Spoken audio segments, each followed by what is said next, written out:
विद्यार्थियों नमस्कार सभी को स्वागत है आप सभी का एक और नई वीडियो के अंदर। तो आज की इस वीडियो के अंदर अपने बात करने वाले हैं आरएसएटी एग्जाम से संबंधित बुक के लेसन नंबर 9 के बारे में।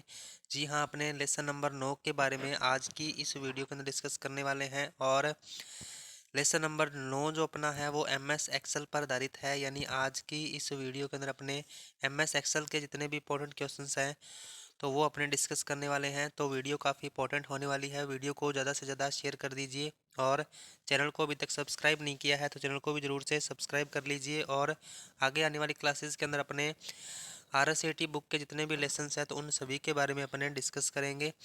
तो आज अपने फर्स्ट क्वेश्चन की ओर बढ़ते हैं। आज का जो अपना फर्स्ट क्वेश्चन है, आप एक्सेल में पेन को कैसे फ्रीज कर सकते हैं। आप एक्सेल में पेन को कैसे फ्रीज कर सकते हैं तो ये आपने बताना है। तो ऑप्शन नंबर ए आपका है, उन सेल्स का चयन करें जिन्हें आप फ्रीज करना चाहते हैं, फिर दृश्य टैब पर जाएं और फ्रीज पेन्स पर क्लिक करें। और बी नंबर ऑप्शन है कंट्रोल प्लस एफ दबाएं। सी नंबर ऑप्शन है उन सेल्स पर राइट क्लिक करें जिन्हें आप फ्रीज करना चाहते हैं और फ्रीज पेन चुनें। और डी नंबर ऑप्शन है बराबर फ्रीज ब्रैकेट स्टार्ट क्लोज फार्मूले का प्रयोग करें। तो इसमें से आपको राइट आंसर बताना है। इसका राइट आंसर क्या हो जाएगा, तो ऑप्शन नंबर ए है वो इसका राइट आंसर हो जाएगा। आप सेल्स का चयन करें जिन्हें आप फ्रीज करना चाहते हैं, फिर दृश्य टैब पर जाएं और फ्रीज पेन्स पर क्लिक करें। तो ऑप्शन नंबर ए है वो इसका राइट आंसर हो जाएगा, ऑप्शन नंबर ए। उसके बाद नेक्स्ट है एक्सेल 2003, एक्सेल 2003 और एक्सेल 2007, एक्सेल 2010 फाइल है।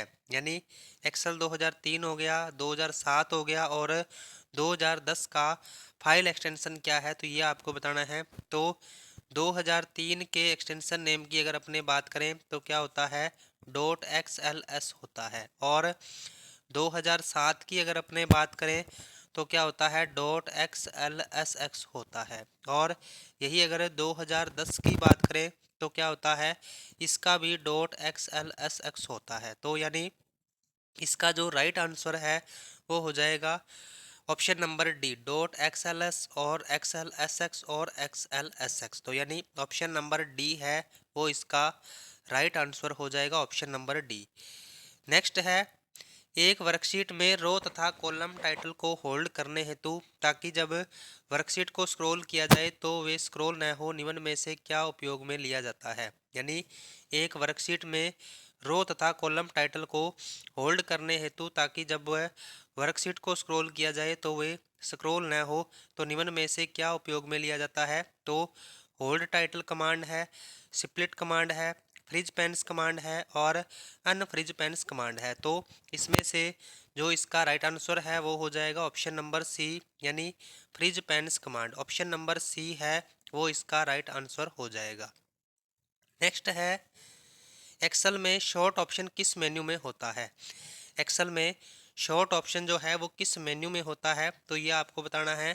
टूल में होता है, फॉर्मेट में होता है, एडिट में होता है या फिर डेटा में होता है। तो एक्सेल में शॉर्ट ऑप्शन किस मेन्यू में होता है तो इसका जो राइट आंसर है वो हो जाएगा ऑप्शन नंबर डी, यानी शॉर्ट ऑप्शन जो है वो किस में होता है, डेटा के अंदर होता है। यानी ऑप्शन नंबर डी है वो इसका राइट आंसर हो जाएगा, ऑप्शन नंबर डी। नेक्स्ट है, कौन सा चार्ट समय के बढ़ते मान के साथ रुझान को आदर्श रूप से दिखता है जो नियमित समय अंतराल हॉरिजॉन्टल या एक्स पर प्लॉट किए जाते हैं। यानी कौन सा चार्ट है जो समय के बढ़ते मान के साथ में रुझान को आदर्श रूप से दिखाता है और समय अंतराल हॉरिजॉन्टल या एक्स पर प्लॉट किए जाते हैं। तो कॉलम चार्ट है, रो चार्ट है, लाइन चार्ट है या फिर पाई चार्ट है। तो इसमें से जो इसका राइट आंसर है वो हो जाएगा ऑप्शन नंबर सी, यानी line chart. Option number C है वो इसका राइट आंसर हो जाएगा। नेक्स्ट है, निम्न एक्सेल टूल्स में से कौन सा टूल एक अंतिम परिणाम से किसी ऑब्जेक्टिव अज्ञात वैल्यू की गणना करने के लिए काम करता है। यानी एक्सेल में कौन सा टूल है जो एक अंतिम परिणाम से किसी अज्ञात वैल्यू की गणना करने के लिए काम करता है। तो कस्टम फिल्टर फंक्शन है, गोल सिक है, बूलियन ऑपरेटर है या फिर प्योर टेबल है। तो इसका जो राइट आंसर आपका रहने वाला है वो हो जाएगा ऑप्शन नंबर बी, यानी गोल सिक। ऑप्शन नंबर बी है वो इसका राइट आंसर हो जाएगा गोल सीक। उसके बाद नेक्स्ट है एक्सेल वर्कबुक निम्न में से किन के संयोजन से बनती है। एक्सेल वर्कबुक जो है वो निम्न में से किन के संयोजन से बनती है। चार्ट के, वर्कबुक के, वर्कशीट और चार्ट के, या फिर वर्कशीट के। तो एक्सेल जो वर्कबुक होती है यानी एक्सेल की जो फाइल होती है उसको क्या बोला जाता है, वर्कबुक बोला जाता है। क्या बोला जाता है, वर्कबुक। और वर्कबुक जो है वो किससे मिलकर बनती है, तो एकाधिक वर्कशीट और चार्ट से मिलकर किसका निर्माण होता है, वर्कबुक का निर्माण होता है। यानी ऑप्शन नंबर सी इसका राइट आंसर हो जाएगा, ऑप्शन नंबर सी। नेक्स्ट है एक नाम बॉक्स है। एक नेम बॉक्स यानी क्या है, तो ये आपको बताना है। ऑप्शन नंबर ए है पूर्व में रही एक्टिव सेल की लोकेशन को दर्शाता है। बी नंबर ऑप्शन है फॉर्मूला बार के बाईं ओर दिखाई देता है। सी नंबर ऑप्शन है स्टेटस बार के नीचे दिखाई देता है। और D number option menu bar के नीचे दिखाई देता है। तो यानी एक नेम बॉक्स क्या होता है, तो ये आपने बताना है। तो ऑप्शन नंबर बी है वो इसका राइट आंसर हो जाएगा, फॉर्मूला बार के बाईं ओर दिखाई देता है। यानी ऑप्शन नंबर बी इसका राइट आंसर है वो हो जाएगा। और उसके बाद नेक्स्ट है वर्कशीट के एक स्थान से फॉर्मेटिंग को कॉपी करने तथा दूसरे स्थान पर फॉर्मेटिंग को अप्लाई करने के लिए आप किसका उपयोग करेंगे। यानी वर्कशीट से एक स्थान से फॉर्मेटिंग को कॉपी करके अगर आपने दूसरे स्थान पर उसको अप्लाई करना है तो अपने किसका उपयोग करेंगे, तो होम कॉपी और होम पेस्ट का यूज करेंगे। कंट्रोल सी और कंट्रोल वी ऑप्शन का यूज करेंगे। सी नंबर ऑप्शन है एक्सेल में फॉर्मेटिंग कॉपी करने तथा दूसरे स्थान पर लगाने का कोई तरीका नहीं होता है। और डी नंबर ऑप्शन है स्टैंडर्ड टूल बार पर उपस्थित फॉर्मेट वेंटर बटन का। तो इसका जो राइट आंसर है वो हो जाएगा ऑप्शन नंबर डी, यानी स्टैंडर्ड टूल बार पर उपस्थित फॉर्मेट वेंटर बटन का यूज करेंगे। यानी ऑप्शन नंबर डी है वो इसका राइट आंसर हो जाएगा, ऑप्शन नंबर डी। नेक्स्ट है एक वर्कशीट में रो तथा कॉलम टाइटल को होल्ड करने हेतु ताकि जब वर्कशीट को स्क्रॉल किया जाए तो वे स्क्रॉल न हो, निम्न में से क्या उपयोग में लिया जाता है। यानी एक वर्कशीट में रो तथा कॉलम टाइटल को होल्ड करने हेतु ताकि जब वर्कशीट को स्क्रॉल करें यानी उसको अप डाउन किया जाए तो वो साथ में स्क्रॉल न हो, तो उसके लिए अपने कौन से ऑप्शन का यूज करेंगे। तो ऑप्शन नंबर ए है अनफ्रीज पेन्स कमांड है। B number option freeze panes command है। C number option hold titles command है। और D number option split command है। तो इसका जो राइट आंसर है आपका वो हो जाएगा ऑप्शन नंबर बी, यानी freeze panes command. Option number B है वो इसका राइट आंसर हो जाएगा, ऑप्शन नंबर बी। नेक्स्ट है माइक्रोसॉफ्ट एक्सेल 2019 में चयनित सेल से एक चार्ट बनाने के लिए क्या कीबोर्ड शॉर्टकट या बटन दबाया जा सकता है। माइक्रोसॉफ्ट एक्सेल 2019 में चयनित सेल से एक चार्ट बनाने के लिए क्या कीबोर्ड शॉर्टकट या बटन दबाया जा सकता है।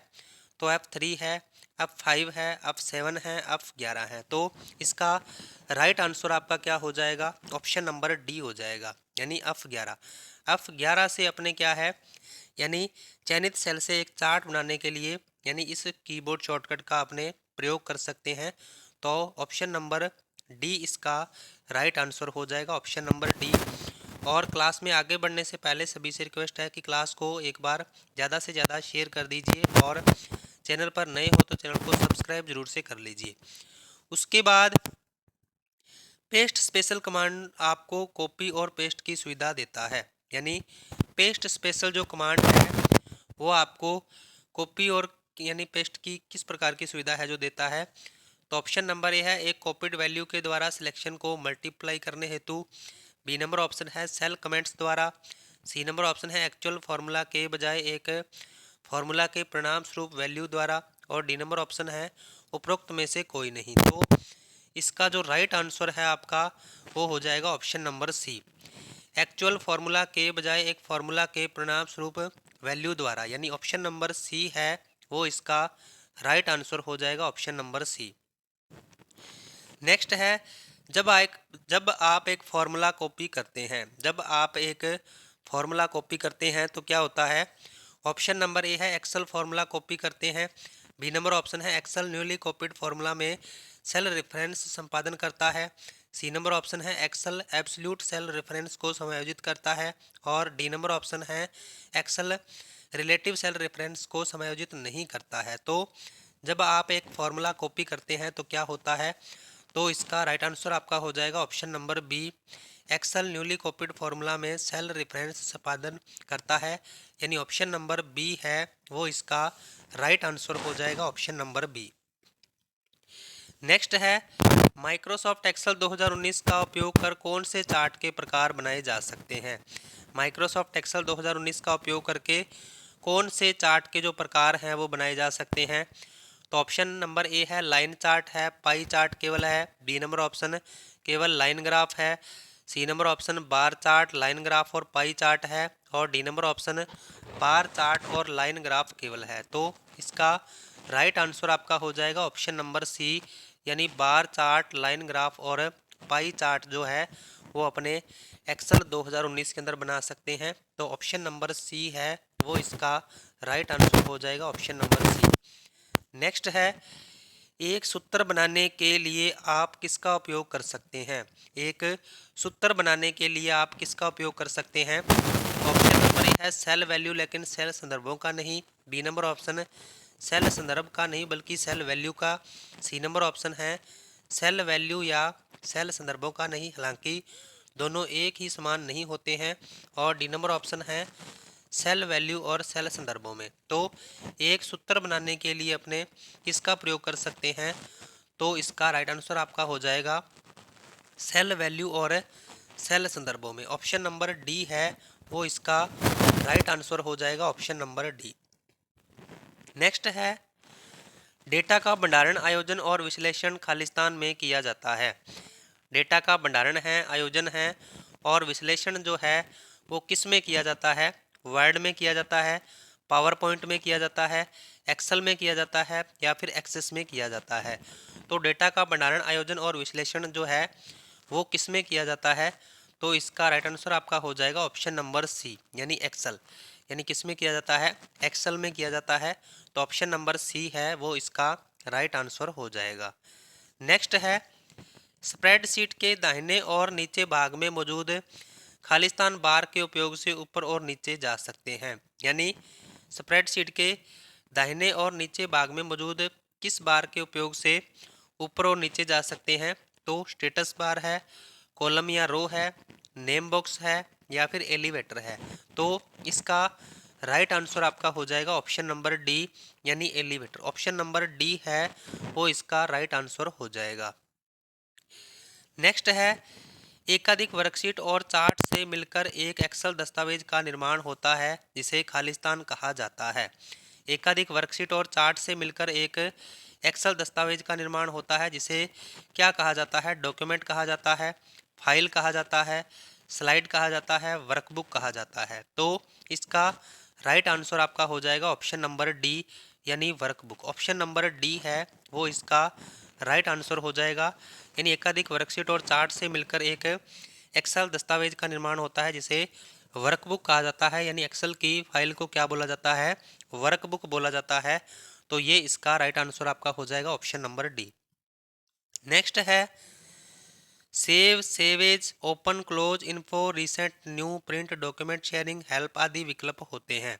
यानी ये जो विकल्प दिए होते हैं ये कहाँ पर दिए होते हैं, बैकस्टेज व्यू के अंदर, होम के अंदर, व्यू के अंदर या फिर डेटा के अंदर। तो यानी किस में दिए होते हैं, ये बैकस्टेज व्यू के अंदर दिए हुए होते हैं।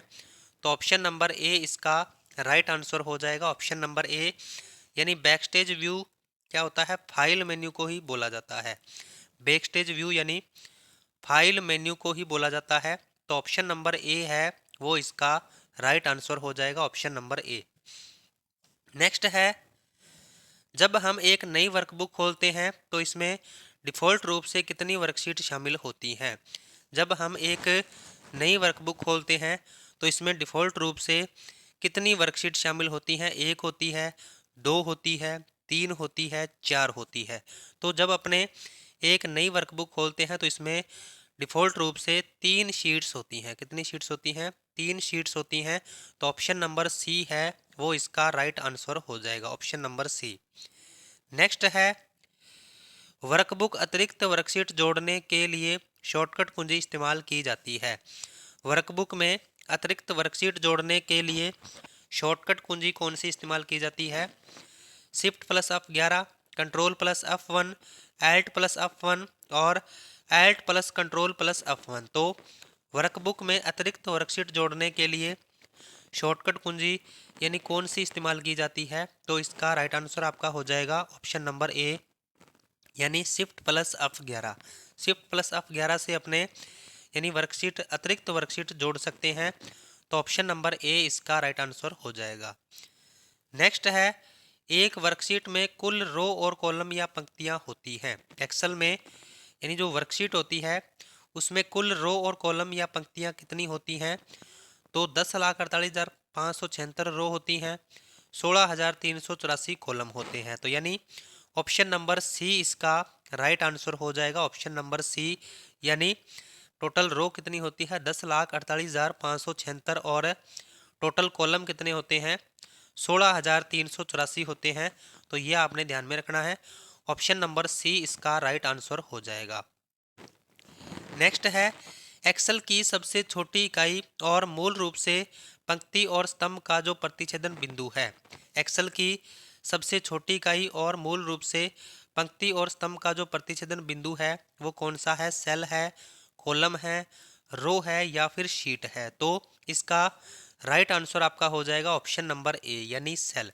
यानी जो रो और कॉलम का जो प्रतिच्छेदन होता है, यानी जहाँ पे ये इंटरेक्शन होता है इनका, एक दूसरे को काटते हैं, वहाँ पर एक छोटा बॉक्स बन जाता है जिसको क्या बोला जाता है? सेल बोला जाता है। और ये एक्सेल की सबसे छोटी इकाई भी होती है। तो ये भी एग्जाम में क्वेश्चन पूछ सकता है। तो ऑप्शन नंबर ए इसका राइट आंसर हो जाएगा, ऑप्शन नंबर ए। नेक्स्ट है, एक्सेल में एक सेल में किन वस्तुओं को शामिल कर सकते हैं? एक्सेल में एक सेल में किन वस्तुओं को शामिल कर सकते हैं? तो नंबर, मुद्रा, प्रतीकों, विराम चिन्ह आदि को, शाब्दिक सामग्री संख्या, C number option formula function और डी नंबर ऑप्शन उपरोक्त सभी है। तो एक्सेल में एक सेल के किन वस्तुओं को शामिल कर सकते हैं? तो इन सभी को शामिल कर सकते हैं, यानी ऑप्शन नंबर डी है वो इसका राइट आंसर हो जाएगा, ऑप्शन नंबर डी। नेक्स्ट है, एक से अधिक वर्कशीट को एक साथ चुनने के लिए क्लिक के साथ प्रयोग करते हैं। एक से अधिक वर्कशीट को एक साथ चुनने के लिए क्लिक के साथ प्रयोग करते हैं, एल्ट, शिफ्ट, कंट्रोल या फिर विन। तो इसमें से अगर अपने एक से अधिक वर्कशीट को एक साथ चुनना है तो अपने किसका प्रयोग करेंगे? तो इसका राइट आंसर आपका हो जाएगा ऑप्शन नंबर सी, यानी कंट्रोल। कंट्रोल के साथ में प्रत्येक यानी सीट पर अपने को क्लिक करना होगा, यानी ऑप्शन नंबर सी है वो इसका राइट आंसर हो जाएगा, ऑप्शन नंबर सी। नेक्स्ट है, सेल सामग्री की फॉर्मेटिंग की जाती है। सेल सामग्री की जो फॉर्मेटिंग है वो किससे की जाती है? क्लिपबोर्ड ग्रुप से, क्लिपबोर्ड ग्रुप से की जाती है, फॉन्ट ग्रुप से की जाती है, अलाइनमेंट ग्रुप से की जाती है या फिर उपरोक्त सभी से की जाती है। तो सेल सामग्री की फॉर्मेटिंग किससे की जाती है? तो इसका राइट आंसर आपका हो जाएगा ऑप्शन नंबर डी, यानी उपरोक्त सभी। ऑप्शन नंबर डी है वो इसका राइट आंसर हो जाएगा। नेक्स्ट है, सेल या सेल के समूह के लिए फॉन्ट, फॉन्ट आकार, रंग, बोल्ड, इटैलिक, अंडरलाइन, बॉर्डर आदि को बदलने में उपयोगी है। यानी सेल है, सेल के समूह के लिए फॉन्ट है, फॉन्ट आकार है, रंग है, बोल्ड है, इटैलिक है, अंडरलाइन है, बॉर्डर आदि को बदलने में उपयोगी कौन सा है? तो क्लिपबोर्ड ग्रुप है, फॉन्ट ग्रुप है, अलाइनमेंट ग्रुप है या फिर उपरोक्त सभी है। तो इसका जो राइट आंसर है वो हो जाएगा ऑप्शन नंबर बी, यानी font group. Option number B है वो इसका राइट आंसर हो जाएगा। नेक्स्ट है, टेक्स्ट की क्षैतिज और ऊर्ध्वाधर अलाइनमेंट टेक्स्ट को रैपिंग और विलय करने आदि को बदलने में उपयोगी है। यानी टेक्स्ट की जो क्षैतिज और ऊर्ध्वाधर अलाइनमेंट टेक्स्ट को रैपिंग और विलय करने आदि में बदलने में उपयोगी है। तो कौन सा है? क्लिपबोर्ड ग्रुप है, फॉन्ट ग्रुप है, अलाइनमेंट ग्रुप है या फिर उपरोक्त सभी है। तो इसका राइट आंसर आपका हो जाएगा ऑप्शन नंबर सी, यानी alignment group. Option number C है वो इसका राइट आंसर हो जाएगा। नेक्स्ट है सेल की सामग्री को कई लाइनों में प्रदर्शित करने के लिए। सेल की सामग्री को अगर अपने कई लाइनों में प्रदर्शित करना है तो उसके लिए अपने क्या करेंगे, रैप टेक्स्ट का यूज करेंगे, ओरिजेंटल का, वर्टिकल का या फिर कंटेंट का। तो इसका जो राइट आंसर है वो हो जाएगा ऑप्शन नंबर ए, यानी अपने किसका यूज करेंगे, रैप टेक्स्ट का यूज करेंगे। ऑप्शन नंबर ए है वो इसका राइट आंसर हो जाएगा। नेक्स्ट है रो एम कॉलम का इंटरेक्शन कहलाता है। रो एम कॉलम का इंटरेक्शन क्या कहलाता है, डेटा कहलाता है, सेल कहलाता है, फील्ड कहलाता है या फिर समीकरण कहलाता है। तो रो एम कॉलम का इंटरेक्शन क्या कहलाता है, सेल कहलाता है, जो कि एक्सेल की सबसे छोटी इकाई भी होती है, यानी ऑप्शन नंबर बी इसका राइट आंसर हो जाएगा, ऑप्शन नंबर बी। नेक्स्ट अपने ये थे आज के कुछ इंपॉर्टेंट क्वेश्चंस। तो क्लास आपको कैसी लगी इसका फीडबैक आपने कमेंट में ज़रूर से बताना है। और आज अपने RSCAT बुक के लेसन नंबर 9 के बारे में डिस्कस किया है, और इससे पहले भी अपने क्लास अपलोड की थी जो कि MS एक्सेल पर आधारित थी, और आज की क्लास भी अपने MS एक्सेल पर आधारित थी। यानी आज की इस क्लास के अंदर अपने MS एक्सेल से संबंधित सभी इंपॉर्टेंट क्वेश्चंस के बारे में डिस्कस किया है। तो क्लास आपको कैसी लगी इसका फीडबैक आपने कमेंट में ज़रूर से बताना है। और इसी तरीके की कंप्यूटर की क्लास के लिए आपने हमारे चैनल को लाइक शेयर एंड सब्सक्राइब जरूर करना है। तो अभी अपने मिलते हैं नेक्स्ट वीडियो में कुछ नए इंपॉर्टेंट क्वेश्चंस के साथ। तब तक के लिए जय हिंद जय भारत।